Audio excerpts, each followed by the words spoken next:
자, 오늘은 지난번까지의 그 말씀하고 분위기가 좀 틀립니다. 지난주까지는 큰 성 바벨론이 멸망받는, 그것도 자그마치 17장 18장 전체를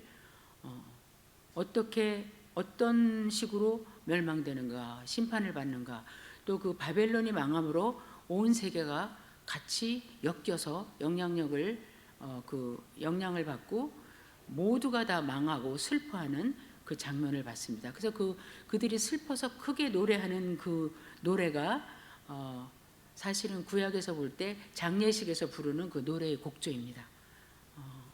곡성이죠. 그렇게 하고 있는데 오늘 19장에 보면 너무 분위기가 반전이 돼서 여기는 노래하고 할렐루야 기뻐하고 즐거워하고 하는 내용이 나옵니다. 그렇다고 해서 지금 19장이 18장까지와의 다른 주제가 아니라 17장에서 18장에 이어지는 그 결론이 지금 나오는 겁니다. 그것으로 인해서 지금 이 노래를 부르게 되는 겁니다. 그 사건으로 인해서. 그리고 우리가 19장을 지금 읽다 보니까 그냥 이렇게 읽고 성도님들은 들으시는데도 왜 이 단어가 이렇게 자주 나오지 하는 단어가 하나 있었어요. 무슨 단어예요? 어린 양도 많이 나죠? 할렐루야. 할렐루야가 4번 나옵니다. 4번 나오는데 4번이 19장에만 나오는 게 아니라 신약 전체에 할렐루야라는 말은 없어요. 여기밖에. 할렐루야 주를 찬양하라, 이거는 시편에 엄청 많이 나옵니다. 할렐루야 주를 찬양하라, 여호와의 백성들아 주를 찬양하라, 그리고 마지막에 또 할렐루야 이러고 마치는 시편이 참 많습니다. 그래서 할렐루야 시편이라고 하는 시편들도 많이 있어요. 그러나 신약에서는 할렐루야라는 그 발음 그대로 나오는 곳은 여기밖에 없습니다. 굳이 풀어서 할렐루야라는 뜻이 할렐 찬양하고, 그 다음에 루는 너희들은 야 여호와 하나님을 찬양하라 그런 뜻인데, 굳이 그냥 하나님을 찬송하라 하면 되는데 그렇게 안 하고 할렐루야라는 그 히브리 말을 그대로 4번이나 반복하면서 할렐루야 합창을 하는 곳은 여기밖에 없습니다. 근데 그 할렐루야를 지금 합창할 때마다 그 이유가 있고 내용이 있어요. 그래서 우리가 오늘 그걸 살펴보는데 1절에서 그 6절까지 보면 이제 할렐루야 할렐루야 해서 4번이 나오는데요. 사실은 앞에 부분들은 그 큰 성 바벨론이 무너진 거에 대해서 마무리를 하는 찬양이에요. 하나님께서 심판을 이렇게 하셨다. 그래서 하나님을 찬양하는 내용이고, 뒤에는 이제 악이 사라졌으니, 큰 성 바벨론은 사실은 이 세상에서 짐승을 따르는 모든 인간 세상, 인간 체제를 말하거든요. 그 체제가 완전히 무너진 거예요. 지금으로 말하면 동성애 어떤 나라도 이제 동성애 못해. 거짓말 어떤 나라도 못해. 어떤 나라도 뭐 사탄한테 경배 못해. 이렇게 될 정도로 다 무너진 거예요. 그러니까 원래 하나님은 영원한 왕이시지만 이때부터 이제 하나님의 통치가 완전히 방해물이 없이 이루어지기 시작했다 하는 게 후반부의 내용이에요. 자, 그래서 여기 보면 이제 19장 1절에 이렇게 시작을 해요. 이 일 후에 내가 들으니, 이 일이 무슨 일이냐면 17, 18장에서 큰 성 바벨론이 완전히 망하는 거, 그 완전히 망하는 모습을 요한이 어떤 것을 통해서 봤어요? 큰 천사가, 힘 있는 천사가 나와서 큰 연자 맷돌을 바다에다 탁 던지면서 뭐라 그래요? 이와 같이 바벨론도 다시는 보이지 않고 드러나지 않을 것이다, 이렇게 선포를 했잖아요. 그래서 그 일 후에 바벨론이 완전히 심판받고 멸망된 후에 내가 들으니, 듣는 거예요. 들으니 하늘에 허다한 무리의 큰 음성들이 있었어요. 그러니까 이건 천상의 존재들이죠. 천상의 존재들이 합창을 하기 시작했어요. 우리가 그 핸델의 메시아에서 할렐루야 찬양 있잖아요. 여기에서 나온 거예요, 사실은. 자, 그래서 보면 첫 번째 할렐루야 내용이 1절에 나오는데, 할렐루야, 우리가 이걸 뜻을 풀면 하나님을 찬양하라 그럴 건데, 왜? 왜냐하면 구원, 영광, 능력이 다 하나님 거거든. 그러니까 어떤 주석가는 이렇게 말해요. 하나님 만세 그러는 거나 마찬가지라는 거. 이게 뭐냐면 영광을 돌리세. 시편 29편이나 시편 96편에 보면 여호와께 영광을 돌릴지어다 돌릴지어다. 그의 이름에 합당한 영광을 돌릴지어다 돌릴지어다 이런 말이 나와요. 그 영어로는 ascribe라 그러는데 그는 그분에게만 모든 것이 있고 그분 거라는 거예요. 예를 들면 너는 참 의롭다 누가 나한테 말했다. 그거 안 되는 거다. 왜? 그 의는 ascribe to God이에요. 하나님께만 돌려야 되는 것이거든요. 그래서 여기서 뭐라 그러냐면 구원은 하나님 거, 영광도 하나님 거, 능력도 하나님 거야. 우리 하나님 거야. 이렇게 말하는 거예요. 우리가 주님 가르쳐 주신 기도할 때 기도를 다 드리고 나서 왜냐하면 나라와 권세와 영광이 오직 하나님 겁니다. 이렇게 지금 선포하거든요. 여기서도 이 지금 큰 성 바벨론이 망하는 것을 보면서 천상에 있는 존재들이 막 이게 업된 거죠. 그래가지고 하나님께 속했어. 구원, 영광, 능력 하나님 거야. 하나님께만 돌릴지어다 돌릴지어다 이렇게 했어요. 자, 그럼 왜 구원과 영광과 능력이 하나님께만 있다고 그러냐? 왜냐하면 그러면서 2절에 설명을 해줘요. 바벨론 성이 망하는 걸 보니 그 망하게 할 때 18장에 뭐라고 그러시는지 알아요? 18장 20절에 보면 한창 상인들과 세상의 왕들과 부유한 사람들과 그 짐승을 따르던 모든 땅의 모든 권세자들이 울고 장송곡을 부를 때 20절에서 뜬금없이 하늘과 성도들과 사도들과 선지자들아 그를 인하여 즐거워하라. 그가 누구냐면 바벨론 망하는 바벨론이라서 즐거워하라. 왜냐하면 하나님이 너희를 위해서 너희에게 갚아주시기 위해서 심판을 그에게 하신 거다 이러시거든요. 그러니까 큰 성 바벨론이 망한다는 건 바로 우리의 구원이 이제 하나님께서 보복해 주시고 갚아주실 날이 가까웠고 그게 눈에 보인다는 거예요. 그러니까 여기서 할렐루야 구원은 하나님께만 있어. 하나님께 구원이 있는 거야. 능력이 있어. 왜? 좀 맷돌같이 그냥 던져버리시잖아. 세상은 흘든들 바벨론인데 온 세상이 따랐던 저 바벨론인데 사탄의 이 체제인데 이 세상을 지금도 막 삼키려는 쓰나미 같은 그 존재인데 하나님께서 단번에 한 시간에 하루 만에 없애셨잖아. 우리 하나님은 그 능력이 있어. 세상 능력과 비교가 안 돼. 그 능력이 하나님께 있어. 돌릴지어다. 그러니 이 하나님은 영광의 하나님이 아니겠는가. 영광이라는 말이 2번 나오는데 여기에 있고 이제 뒤에 가서 어린 양의 혼인잔치 얘기 때 또 영광이 또 나와요. 자, 그래서 그렇게 하니까 왜 우리가 구원과 영광과 능력을 하나님께 돌리는가? 왜냐하면 2절에 그의 심판이 참되고 의롭기 때문이야. 하나님이 하시는 심판은 그냥 우리 원수가 죽어서 좋다 이게 아니라 하나님이 하시는 심판은 언제나 참되다. 그리고 의롭다. 그래서 참되다는 것을 보니까 주석가들이 얘기를 보니까 참된 것은 세상의 심판 같지 않아요. 어떤 면에서 불완전하고 옳지도 않고 그죠? 우리가 무슨 대법원이나 이런 데서 판결 내린다고 해서 다 옳지가 않잖아요.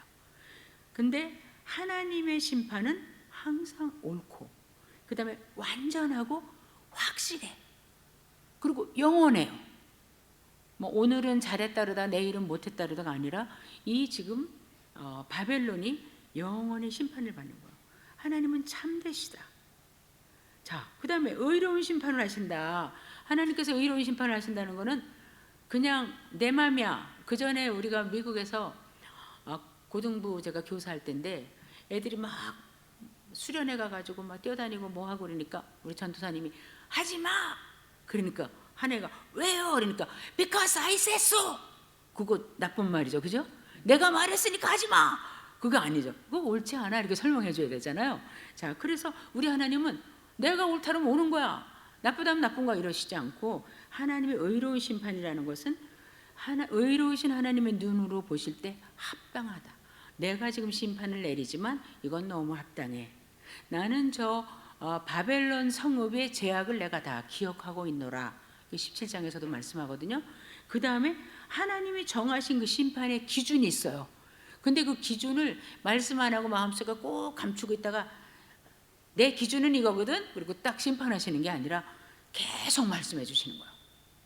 이렇게 해라. 회개하고 하나님께 경배하라. 너희는 돌이켜라. 어떻게 해라. 그 짐승에게 절하지 말라. 계속 그렇게 하면 안 된다. 가장 우리가 알기 쉬운 예로 에덴 동산에서 선악과를 먹지 마라. 먹으면 죽는다. 이렇게 가르쳐 주셨잖아요. 그게 하나님께서 정하신 기준이잖아요. 그럼 먹었어. 하나님이 사랑하시는데 우리 피조물 중에 우리가 만물의 형상인데 우리를 설마 죽이시겠어? 아니죠. 하나님이 정해놓으신 대로 심판의 기준을 따라 하나님의 심판은 참되고 의롭다. 편견이 없이 행한 대로 갚는다. 나는 너의 행한 것을 안다. 7교회에 편지하실 때도 나는 너의 행한 것을 내가 아노니, 이것은 잘한 것을 아노니, 이것은 너가 못했으니까 내가 안다. 이거 말씀하시잖아요. 그러니까 잘한 것은 칭찬해 줄 거고 못한 것은 내가 벌을 줄 것이다. 그렇게 말씀하는데 하나님의 심판은 지금 이 바벨론 큰 성읍 세상 체제, 사탄을 따라가는 체제를 하나님께서 심판하시고 멸망시키신 것은 너무너무 참되고 의롭다. 누가 봐도 저건 아니야, 저거는 공평하지가 않아, 이렇게 할 수 없는 심판이기 때문에 우리는 구원, 영광, 능력을 하나님께 돌린다 이렇게 하면서 합창을 하는 거예요. 근데 그러면 누가 그래요? 뭐가 참되고 뭐가 의로워? 예를 들어서 말해봐. 왜냐하면 밑에 나오는 거예요. 음녀를 심판하셨거든. 그 음녀를 심판했는데 뭐가 공의로워? 그 음녀가 땅을 더럽게 했다고. 음녀 때문에 온 하나님의 피조 세계가 다 더럽혀졌다고. 음녀의 음행으로 인해서 모두가 망하게 됐다고. 그러니까 심판받아야지. 이건 하나님의 참된 심판이야. 그리고 또 뭔지를 알아? 하나님의 종들의 피를 그 음녀에게 갚은 거야. 굉장히 중요해요. 하나님께서는 항상 두 가지를 생각하세요. 벌을 주시거나 심판하실 때 정말로 인간으로서, 하나님의 형상을 닮은 인간으로서 또 양심상 마땅히 그 해야 할 일을 했는가, 도덕적으로 어땠는가, 이 세상을 하나님께서 원하시는 방향으로 잘 이끌어 갔는가 안 하는가, 이거 중요하지만 또 한 가지는 항상 하나님의 눈은 또 어디 계세요? 자기의 종들이 어떻게 지금 취급을 당하는가. 지금 이 세상 체제가 얼마나 크리스찬들 또 예수님을 모욕하고 대적해요. 하나님은 자기의 종이라고 여기 말씀하시고, 그 음료로 인해서 그 세상의 사탄의 체제, 세상 체제로 인해서 크리스찬들이 굉장히 많이 죽음을 당했고 박해를 받았잖아요. 그래서 하나님은 이 음녀를 심판하심으로 땅을 더럽게 한 것을 벌 주시고, 지금 자기의 종들 하나님의 그 백성들을 그 피를 내가 갚으신다. 계시록 6장 10절에 보면 제단 밑에서 순교당한 성도들이 대주제여 우리의 그 고난당한 것을 언제나 갚아주실 겁니까? 언제까지 우리가 기다려야 됩니까? 저 땅 위에 저 사람들을 언제까지 놔두실 것입니까? 그럴 때 하나님께서 조금만 기다려라. 순교자의 수가 더 찰 때까지 기다려라 그러시거든요. 근데 여기서 보면 참되고 의로우신 하나님께서 이렇게 음녀를 드디어 심판하셨다. 얼마나 참되고 의로우시냐. 그러니 구원, 영광, 능력은 하나님 거, 이렇게 찬양을 하는 거예요. 그랬더니 이제 그 첫 번째 할렐루야인데 두 번째 할렐루야가 또 다른 그룹을 통해서 이 사람들이 두 번 할렐루야를 해요. 3절에 보면 첫 번째 할렐루야 그렇게 하고 두 번째는 할렐루야 또 그래요. 근데 우리 성경이 번역이 지금 이게 곤란해요. 영어 성경에 보면요, 영어 번역본이 많은데 킹 제임스 버전만 이렇게 돼 있어요. 그리고 나머지는 다 제가 지금 말씀하는 대로 돼 있어요. 봐요. 우리 성경은 이렇게 돼 있어요. 한글 번역은 두 번째 가로되 할렐루야 하더니 그 사람들이 할렐루야 합창하니까 연기가 세세토록 올라갔다. 이렇게 지금 뉘앙스가 이렇잖아요. 그런데 킹 제임스 버전만 빼고 열 몇 개의 영어 번역본은 다 뭐라고 써있냐면 두 번째 그들이 가라여 말하되 가로되 할렐루야 그 연기가 세세토록 올라간다. 이게 맞는 거예요. 할렐루야 저 연기 올라가는 거 봐. 세세토록. 무슨 연기요? 큰 성읍 바벨론이 타는 연기. 큰 성읍 바벨론이 불에 탔다고 지금 18장 17장에 써 있잖아요. 자기의 동역자들에 의해서 불에 태움을 받잖아요. 반역을 해가지고. 자, 할렐루야 저 연기 세세토록 올라가는 거 좀 봐. 이러면서 지금 합창을 하는 거야.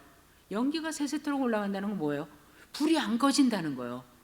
왜냐면 불이 꺼지면 연기가 안 나잖아요. 요새 산불 많이 나는데 그 불이 안 꺼지고 계속 연기가 올라간다는 거는 불이 계속 붙는 어떤 장소 안에 이 음녀와 바벨론과 세상에 사단의 숭배자들이 있다는 거예요. 거기가 어디예요? 꺼지지 않는 유황불 불못 아니겠어요? 지옥이죠. 이것을 통해서 지금 이 할렐루야 두 번째 합창을 통해서 하나님의 이 마지막 심판은 너무나도 총체적이고 완전하고 영원하다는 거. 하나님께서 참으시다가 심판을 마지막 심판은 일곱 대접 천사들이 나올 때 이제 하나님의 진노가 끝날 거다 이렇게 하시잖아요. 진노가 끝나실 때 그 심판은 다시 일으킬 수 없는. 그래서 이제 우리가 이 지상에서 요즘은 now and here 지금 여기서는 회개할 수 있는 기회를 얼마든지 지금 주시는데 이때가 되면 회개할 기회가 없어요. 그리고 회개를 안 해요. 사람들이 막 타 죽으면서 아프면서도 자기들이 그 고통으로 인해서 여호와를 저주하더라 이렇게 한다고. 이제는 회개할 기회가 없어지는 강팍한 마음만 남아요. 그래서 여기 보면 할렐루야 연기가 세세토록 올라가 다시는 못 나와. 이제 저 세상 체제는 다시는 일어날 수가 없어. 이러면서 즐겁게 합창을 하니까 이때 두 번째 그룹이 여기에 반응을 보여. 화답송으로 할렐루야를 또 해요. 이게 세 번째 할렐루야인데 4절에 보세요. 이때 아까는 천상에 있는 존재들이 다 막 한 무리가 큰 음성으로 했는데 여기는 특별하게 이렇게 꼬집어서 얘기를 해요. 24장로들과 네 생물. 언제나 예배로 인도할 때 예배로의 사람들을 부를 때 24장로와 네 생물이 꼭 앞에 나와서 리딩을 해요. 앞에서부터 쭉 4장서부터 보시면. 근데 여기서 24장로와 네 생물이 앞에 이야기를 다 듣고 할렐루야 합창의 그 내용을 듣고 아멘 맞아 그렇고 말고 나도 동의해 나도 믿어 이렇게 정말 이 천국에 있어서 굉장히 중요한 존재들이거든요. 수많은 천사들보다 훨씬 중요한 존재들인데 이들이 그렇게 하는 거예요. 반응으로. 그런데 내용은 없어요. 위에는 뭐 왜냐하면 우리가 합창하는 이유라 막 이러는데 여기 세 번째 할렐루야에서는 내용이 없고 다만 아멘 할렐루야 하나님을 찬양하라 이렇게 하고 말아요. 그런데 이 네 생물과 24장로는 말은 짧게 두 마디만 해요. 앞에처럼 설명도 없고 왜냐하면도 없지만 아멘 할렐루야만 하지만 몸짓으로 화답을 해요. 몸짓이 나와요. 여기 네 생물이 엎드려 하나님께 경배하며 네 생물이 나는 말이 필요 없어 아멘이 끝이야 엎드려 하나님께 보좌에 앉으신 하나님께 경배했다. 몸짓으로 하나님 앞에 찬양을 했어요. 여기에 엎드려는 그라운드 키싱이라는 거예요. 땅바닥에 키스를 하는 것이에요. 그 자세로 엎드려서 아멘 할렐루야. 여기를 읽으면서 제가 어제도 허리 아프고 어깨 아프니까 누워서 버둥버둥 하면서 하나님 어쩌고 저쩌고 하다 아이고 진짜 이게 말이 아니다. 이게 기도가 아니야. 그라운드 키싱을 하면서 기도를 해야 되는데 이렇게 경배가 참 기도를 하는 건지 혼자 중얼대는 건지 모르겠다. 이런 생각을 했는데 24장로와 네 생물이 이렇게 엎드린 거예요. 엎드리는 게 완전히 요한계시록 1장 17절에 보면요. 예수님께서 모든 계시를 보여주시기 전에 자신의 영광스러운 모습을 가장 먼저 보여주세요. 그래서 요한이 보니까 이것을 7교회에 전해라 해서 무슨 말씀하실까 그러는데 딱 보니까 갑자기 영광스러운 인자 같은 이가 나오시더니 막 햇빛보다 더 밝고 눈은 광채가 나고 막 발은 막 주석같이 빛이 나고 막 너무너무 그 영광스러운 모습에 1장 17절에 보면 이렇게 써 있어요. 요한이 그 모습을 보고 내가 볼 때에 그 발 앞에 엎드려져. 이 똑같은 거예요. 그라운드 캐싱이에요. 엎드려졌어요. 예수님을 보는 순간에 그 발 앞에, 예수님 발 앞에 엎드려져서 어떻게 되냐면 죽은 자 같이 됐다는 거예요. 지금 내 생물과 24장로들이 이 지금 할렐루야 합창 두 곡을 듣고 나서 탁 엎드려가지고 하나님 보좌 앞에 엎드려서 아멘 할렐루야 그러면서 하나님을 경배하는 거예요. 우리가 천국에 갔을 때 얼마나 우리가 놀라운 모습을 볼 것인가. 우리가 생각하고 상상하는 것 이상의 광경이 앞에 펼쳐질 거예요. 우리 할 말이 많을 거예요. 세상에. 그렇지만 너무 할 말이 많을 때 이 세 번째 할렐루야의 주인공들처럼 우리도 그냥 아까 요한과 같이 죽은 자 같이 엎어져서 아멘 감사합니다 할렐루야 이거밖에 못할 것 같아요. 우리는 난 이 요한계시록을 주신 게 너무 감사한 거야. 하나님께서 이걸 간접적으로 보게 하시니까.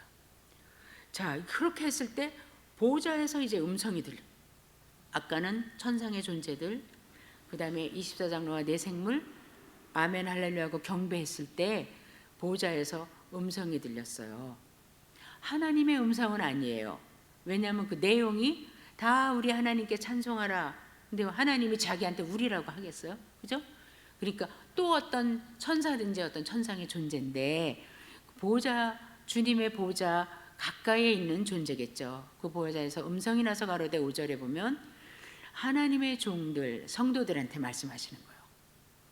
그를 경외하는 너희들아, 무론대소하고 작은 자나 큰 자나 상관없이 차별 없이 모두 다 하나님의 종들이고 주를 경외하는 자들이라면 모두 다 우리 하나님께 찬송하라. 이제 찬송으로 우리를 콜해 주시는 거예요. 천상의 찬송을 합창을 다 들으시고 그때 6절에 보면 요한이 들으니까 내가 들으니 이제 막 이 부름 받은 사람들이 찬양을 하는 거예요. 여기서 네 번째 할렐루야가 나오는 거예요. 이건 성도들의 합창이죠. 하나님께서 성도들을 일컬으실 때 성도들아 그러시지 않고 성도를 말씀하시는 것에 그 자세하게 5절에 하나님의 종들아 우리한테 하시는 말씀이에요.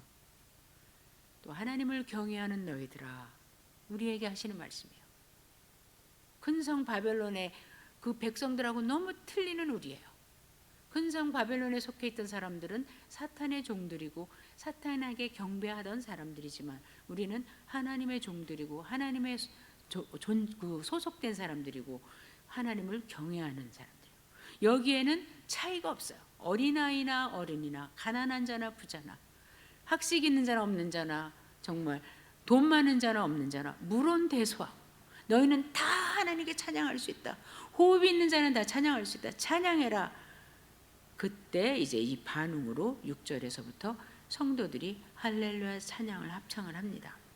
근데 요한이 들어보니까 아까 1절에서 천상의 존재들은 허다한 무리가 큰 음성 같은 것으로 막 말했다고 했는데 6절은 보면요. 이 상상을 한번 해보세요. 제가 제주도도 한번 생각해보고 또 브라질의 그 앞바다도 한번 생각해봤네요.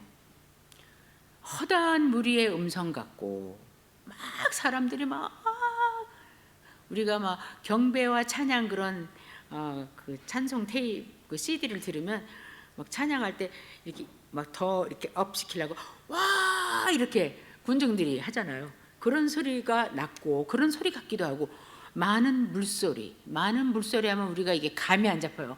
여기서 화분에 물 주는 소리인가? 근데 이게 무슨 소리냐면 오션 큰 대양의 철썩거리는 파도 우리 박성은 집사님은 제주도에서 오셨으니까 이게 실감이 많이 날 거야.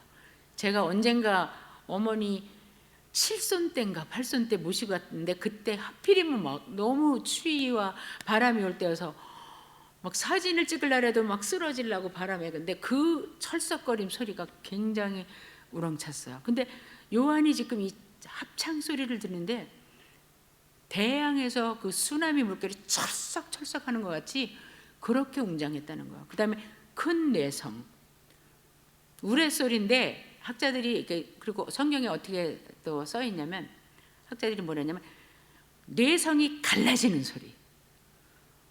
그냥 우르르릉 하죠. 우르릉 쫙. 뭐 이렇게 얼마나 이게 우렁차고 엄청나고 이게 그러니까 비전이잖아요. 지금 비전이. 근데 그 소리들이 가로되 할렐루야. 그냥 주를 찬양하라 이러지 않고요. 막 이 히브리어를 여기서 쓰는 거예요. 천국에 갔는데 이 천성에서 지금 마지막 천국의 장면이잖아요. 여기서 그 시편에 나왔던 할렐루야. 왜 우리는 할렐루야 하는가? 주 우리 하나님 곧 그분은 전능하신 분인데 올마일인데 전능하신 이가 통치하신다.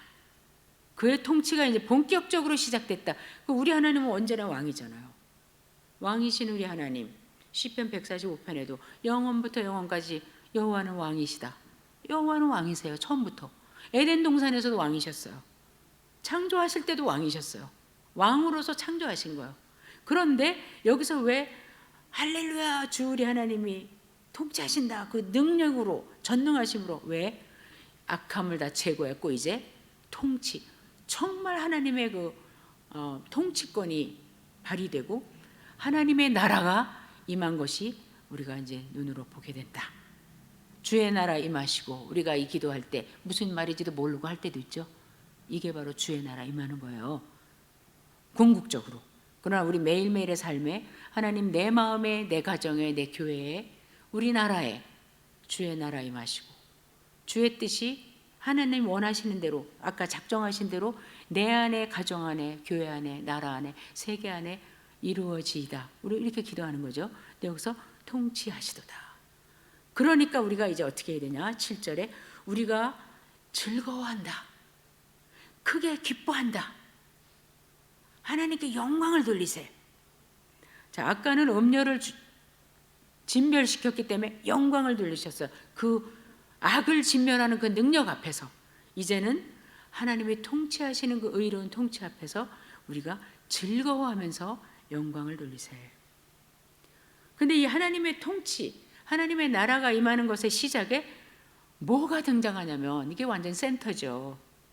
어린 양의 혼인잔치가 이르렀다는 거예요. 이제 어린 양의 혼인이 예수님께서 얼마나 많이 천국은 마치 임금의 아들이 결혼하는 그 결혼잔치와 같고 마지막 날에 그 하나님의 잔치상에 앉아서 같이 밥 먹는 사람 복이 있고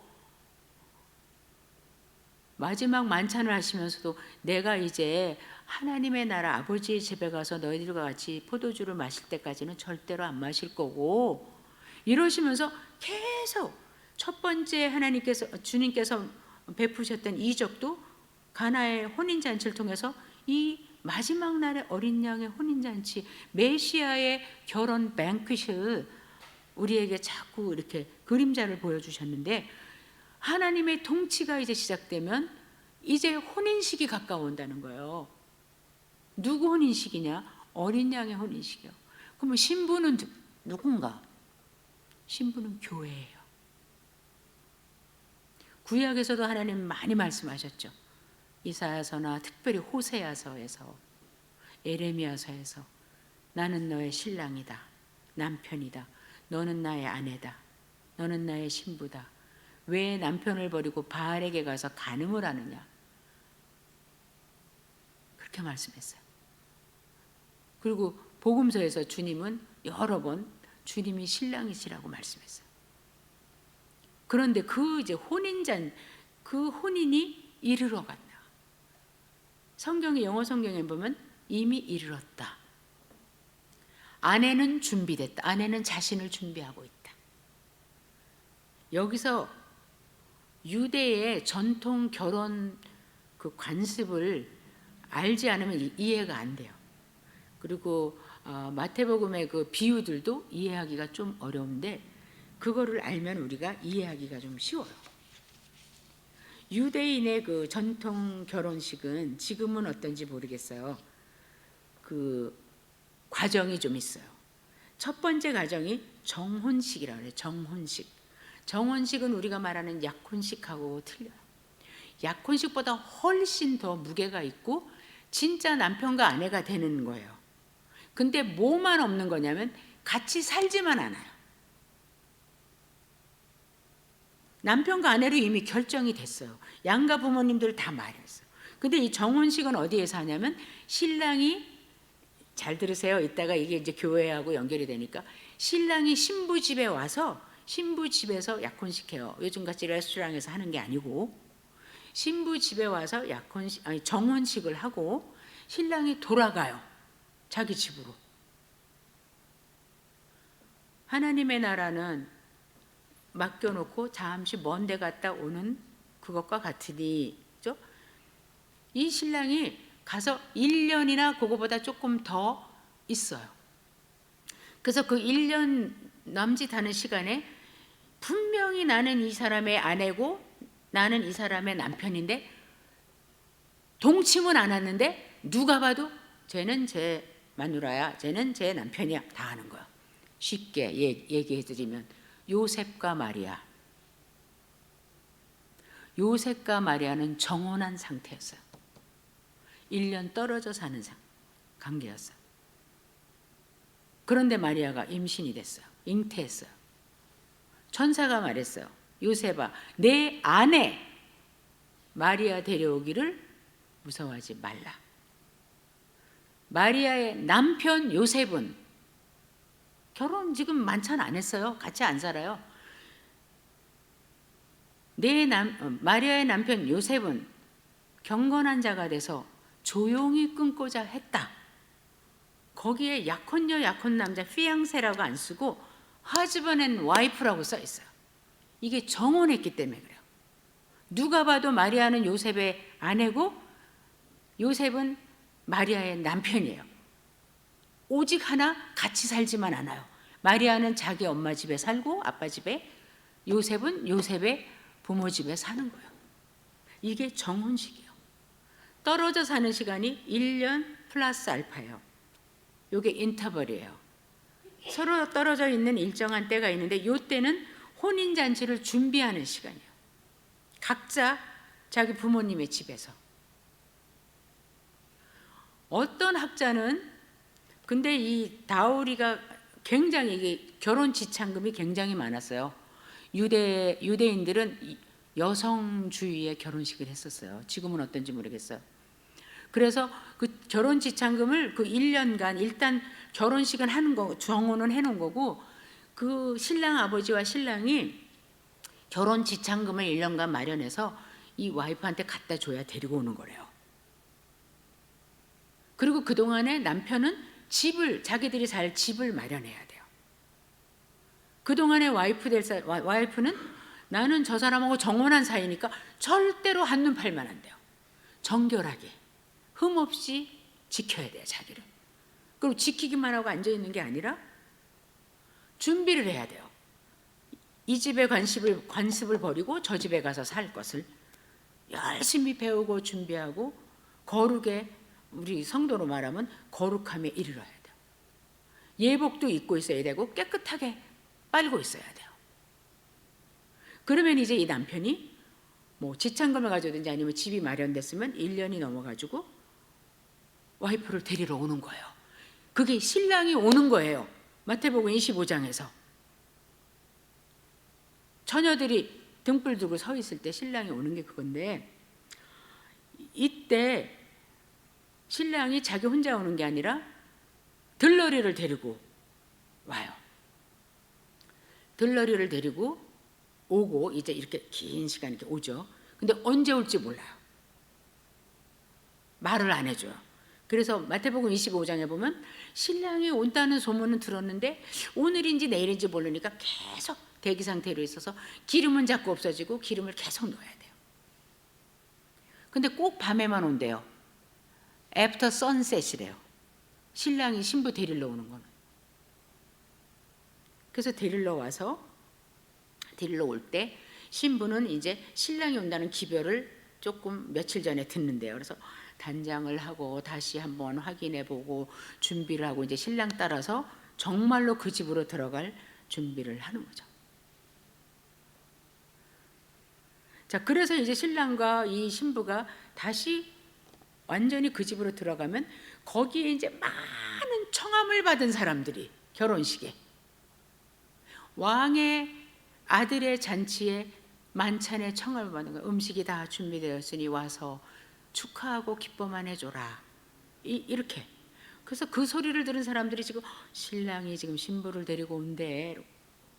다 지금 준비하고 있는 거예요. 그래서 신랑 신부가 들어오면 이제 만찬이 시작되는 거예요.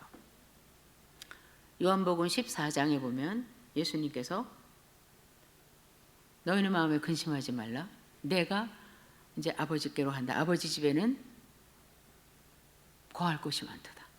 내가 너희를 위해서 처소를 예비하러 가노니 내가 처소가 예비되면 반드시 와서 너희를 데리고 가리라.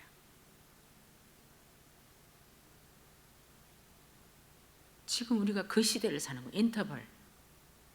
정혼은 언제 했어요? 우리 예수님하고?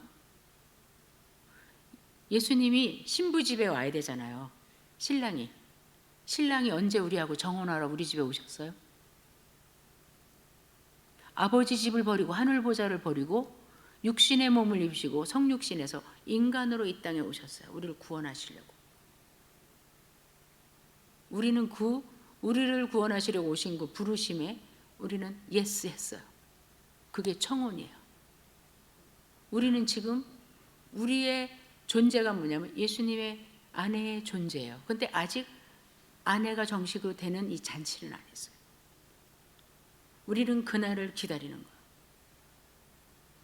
우리가 즐거워하고 크게 기뻐하서 그에게 영광을 돌리세요.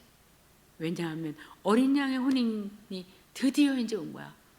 이제 주님이 우리를 데리러 다시 오시는 거야. 다 준비하셔가지고 오시는 거야. 그럼 우리는 따라가는 거야. 가서 이제 혼인잔치를 하는 거야. 수많은 사람들이 다 같이. 아내도 다 예비됐어 지금.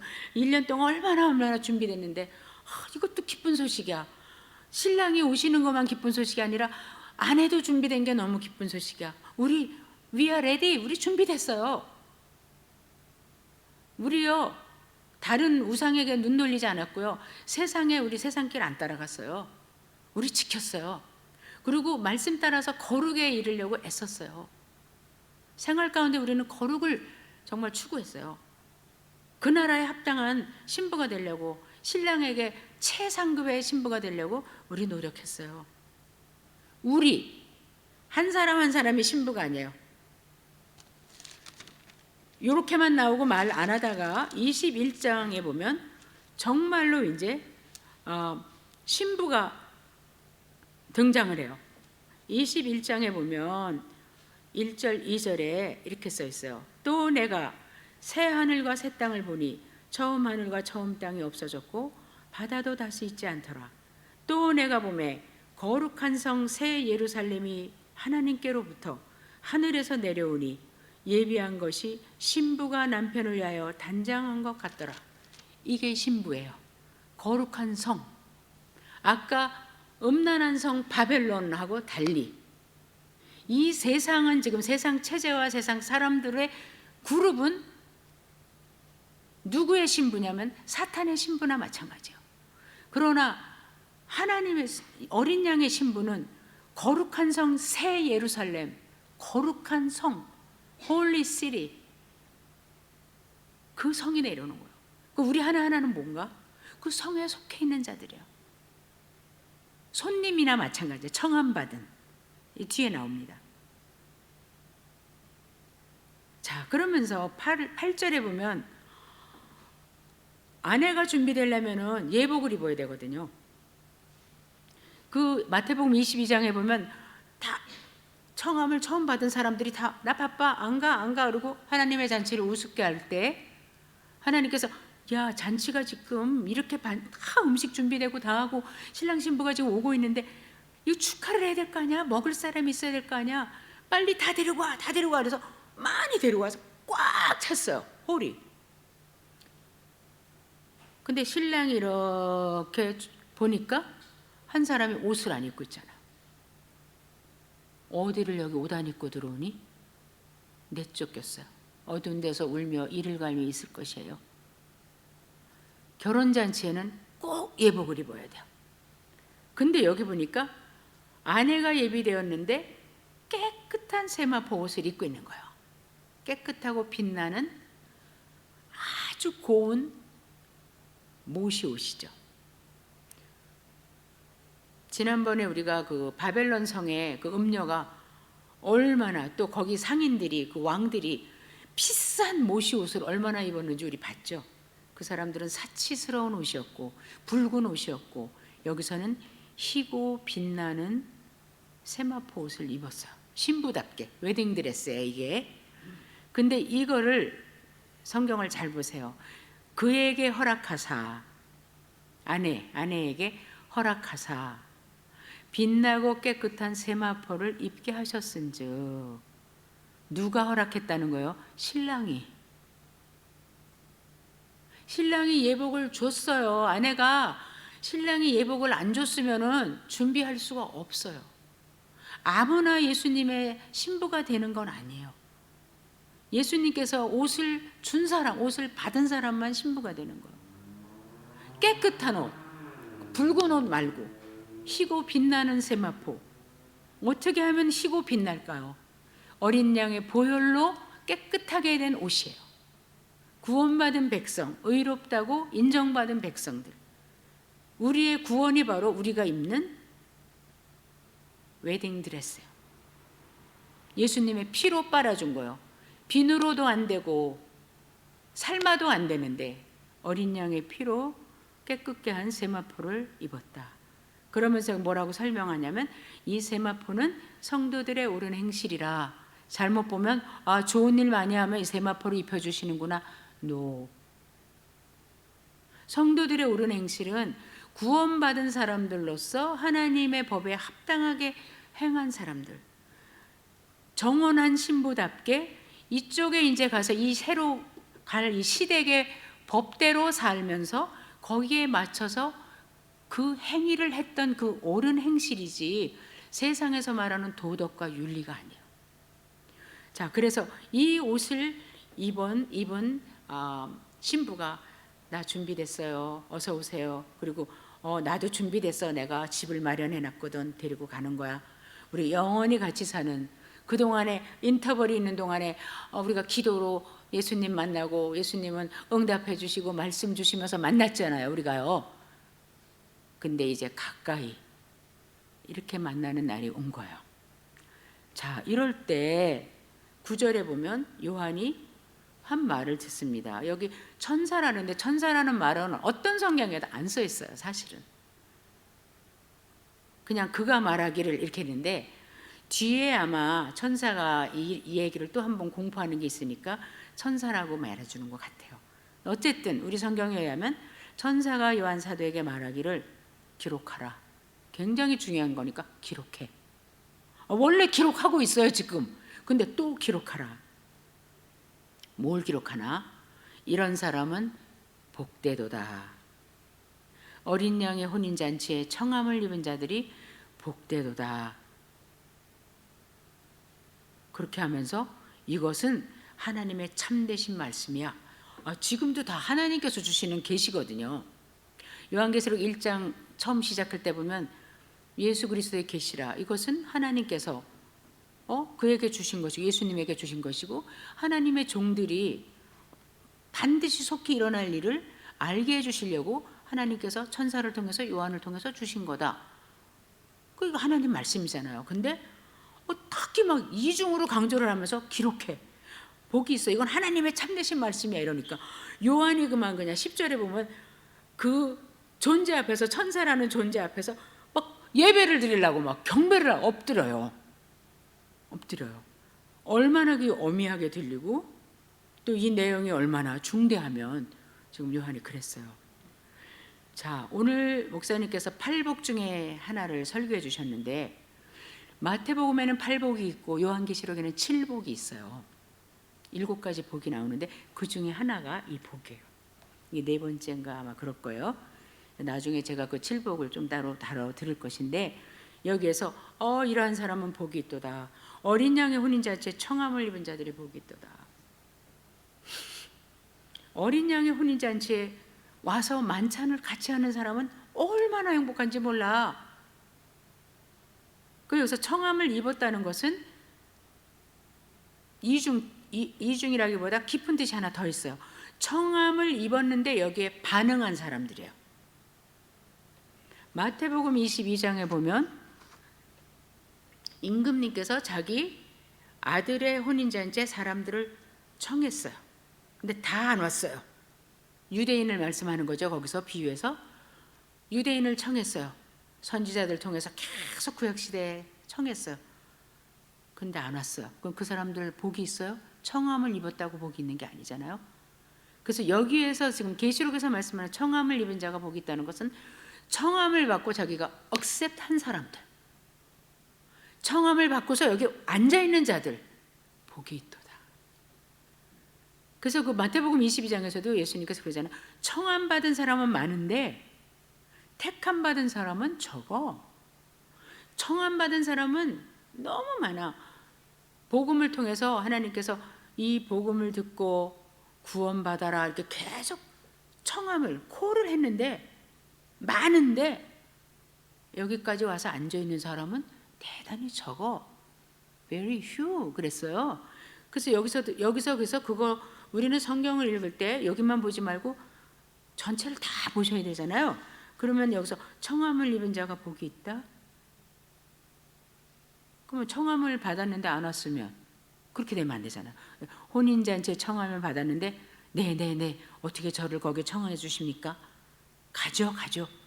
이렇게 온 사람들은 얼마나 행복한 사람들인지 봐. 위에 좀 봐봐.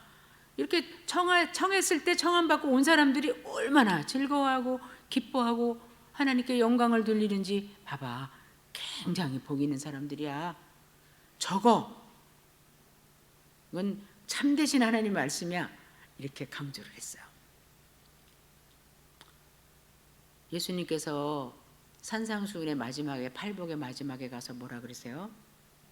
나로 말미암아 너희를 욕하고 핍박하고 힘들게 하고 그럴 때 너희는 복이 있나니 기뻐하고 즐거워하라. 하늘의 상이 큼이라. 그게 팔복의 마지막이잖아요. 기뻐하고 즐거워하라. 하늘의 상이 큽니다. 그게 여기 지금 이루어지고 있잖아요.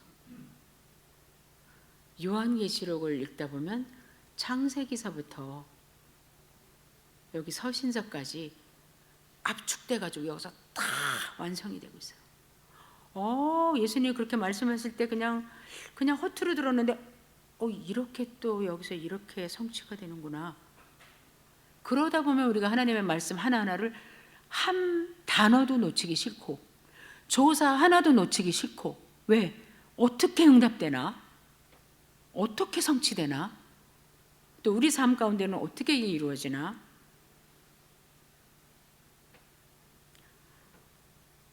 자, 그래서 10절에 아까 요한이 이제 말씀의 내용도 너무 중대하고 이 지금 말하라고 적으라고 하는 이 사람의 이 위험한 이 자세도 그렇고 또 참되신 하나님 말씀이라고 막 강조를 이중으로 하니까 그 발 앞에 엎드려서 경배하려고 마지막에 가면 또 한 번 그래요. 요한이. 학자들은 뭐라 그러냐면 왜 굳이 요한이 창피하게 이 말을 썼겠는가? 나 경배하려고 한 거는 싹 뺄 수도 있잖아요. 근데 이 당시에 천사를 숭배하는 유대인들이 너무너무 많았고 초대교회 안에서도 천사 숭배자들이 있었단 말이에요. 갈라디아서 이런 데 보세요.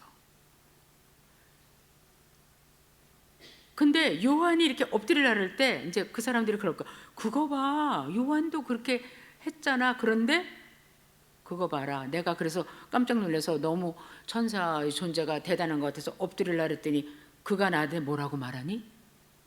Don't do that. 하지 마. 이렇게 했어요. 10절에 보세요. 그리하지 말라. 삼가라. 그리하지 마라. 오직 하나님께만 경배해라. 나는 너희하고 똑같이 예수의 종이야. 너희들과 같이 예수의 증거를 받은 존재야. 나는 예수의 증거. 예수님께서 하신 일, 증거하라 하신 일, 또 우리가 예수님에 대해서 세상에 증거하는 일, 그래서 더 많은 사람이 여기에 합류하게 하는 일, 너희하고 나하고는 그 일하는 거에 있어서 동급이야, 동료야, 똑같이 하나님의 종이야. 나는 경배받을 대상이 아니야. 하지 마. 그렇게 말했어요. 그러면서 이제 끝났어요. 자, 여기서 우리는 주님과 정혼한 상태예요. 주님께서 이 땅에 사람의 모습을 취하시고 오셔서 우리에게 구원의 소식을 전해주시고 우리로 하여금 하늘나라에 갈 수 있는 길을 놓아주셨어요. 오직 한 길이에요. 옛날에 6.25 때 우리나라 한강대교가 하나밖에 없어가지고 우리 어머니 말씀에 의하면 피난 가는 데가 한강다리 부분이 끊어져가지고 사람들이 그 다리를 못 건너고 그랬던 일이 있었다요. 그래 그런지 지금은 뭐 2한강교, 3한강교에다 이제 그것도 모자라서 무슨 대교 너무너무 많죠. 하나님께서, 예수님께서 이 땅에 태어나시면서 하나님께로 우리가 갈 수 있는 그 길을 열어주실 때 그게 우리는 정혼한 거예요. 그때부터 우리는 절대로 변할 수가 없어요. 주님과 우리의 관계는 맺어진 관계예요. 지금 다만 지금 인터벌이에요. 내가 가서 반드시 다시 오마. 재림 때 주님, 내가 너희를 데리러 다시 오겠다. 우리는 내 주님 오세요. 그때까지 준비하고 있겠습니다. 거룩한 신부가 되겠습니다. 깨끗한 신부가 되겠습니다. 입혀주신 옷 더럽히지 않겠습니다. 빨게요. 그게 지금 우리예요. 이게 끝이 아니고 정말로 이제 혼인잔치에 우리가 거룩한 성 새 예루살렘으로 하나님께로부터 내려오는 그 존재들이에요. 근데 우리가 뭐 예수님이 뭐 일부 다처제 같이 막 신부가 많은 게 아니에요. 교회가 예수님의 신부예요. 교회. 그리고 우리는 그 안에 청함을 받은 자인데 청함 받고 Yes, Lord. 주님, 저는 청함을 기쁨으로 받아들입니다. 이런 자는 복되도다. 그 복을 받은 우리예요. 이제 우리가 할 일은 잘 기다리고 언제 주님 오실지 아는 이가 없어요. 그때까지 우리 등불 들고 기다리는 거죠. 잘 준비하고 말씀과 성령과 기도로 바람 소리 속에 주님 오시는가, 구름 뒤에 주님 오시는가 우리가 예민하게 기도하겠습니다. 주님 감사합니다. 우리 신부 삼아 주시고 또 이렇게 기록된 말씀을 통해서 계속해서 서게 하신 자리에 설 수 있는 힘을 주시고 우리의 존재가 무엇인지 잠깐 주위를 살필지라도 돌아서지는 않도록 늘 깨우쳐 주시는 것 감사합니다. 그 어린 양의 혼인잔치 우리가 기다리며 삶 가운데 기뻐하고 즐거워하라 하늘의 상이 큼이라 하신 주의 말씀 기억하면서 신부답게 거룩하게 하루하루를 이 땅에서 잘 기다리고 주님 맞이할 수 있는 저희들 또 저희 교회 될 수 있도록 도와주시옵소서. 예수님의 이름으로 기도하옵나이다. 아멘.